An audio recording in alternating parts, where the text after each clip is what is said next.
నమస్తే అన్న, అందరికీ నమస్కారం. ప్రస్తుతం నిన్న నేను ఒక వీడియో అయితే పెట్టడం జరిగిందనమాట.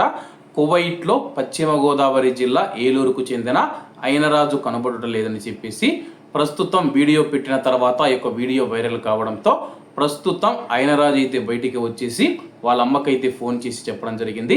నేను క్షేమంగా రూమ్లో ఉన్నాను, నాకేమీ కాలేదు, భయపడవద్దని చెప్పేసి వాళ్ళ అమ్మగారికి అయితే ధైర్యం చెప్పడం జరిగిందనమాట. కాబట్టి కువైట్లో ఉన్న మన భారతీయులందరికీ ఒక ముఖ్య గమనిక చేస్తూ ఉన్నానమాట. ప్రస్తుతం ఉన్న పరిస్థితుల్లో మనం చూసుకుంటే ప్రతిరోజు మీ ఇంటికి ఫోన్ చేసి అప్డేట్ అయితే ఇస్తూ ఉండండి. ఎందుకంటే ప్రస్తుతం ఉన్న యుద్ధ వాతావరణం వల్ల కువైట్లో ఎవరైనా సరే కానీ సౌదీ కానీ లేకపోతే యుఏఈ కానీ బెహ్రెయిన్ కానీ ఖతారు కానీ ఒమన్ దేశాలలోని భారతీయులు ఎవరైతే ఉన్నారో తప్పకుండా రోజుకు 2-3 సార్లు మీ ఇంటికి ఫోన్ చేసి మాట్లాడండి.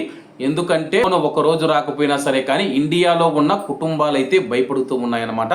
ప్రస్తుతం పరిస్థితులు బాగలేవు, యుద్ధం జరుగుతూ ఉంది, ఏమై ఉంటుందో ఏమో అని చెప్పేసి వాళ్ళైతే ఆందోళన చెందుతూ ఉన్నారనమాట.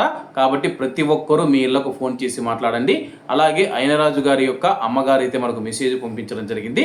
ఆ యొక్క మెసేజ్ మీకు కూడా వినిపిస్తాను, తప్పకుండా వినండి. చంద్రశేఖర్ గారు, మా అబ్బాయి క్షేమంగానే ఉన్నాడు. మేనేజర్లు మాతో మాట్లాడారు, మా పిల్లతోటి మా కోసం హెల్ప్ చేసినందుకు చాలా చాలా థ్యాంక్స్ అండి.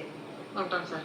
చూశారు కదా, అయినరాజు గారు మనం చూసుకుంటే కానీ వాళ్ళ అమ్మకు ఫోన్ చేసి మాట్లాడి నేను క్షేమంగా ఉన్నాడని చెప్పడంతో అయితే ప్రస్తుతం అయితే వాళ్ళ అమ్మ అయితే ఆనందం సంతోషంలో ఉందన్నమాట.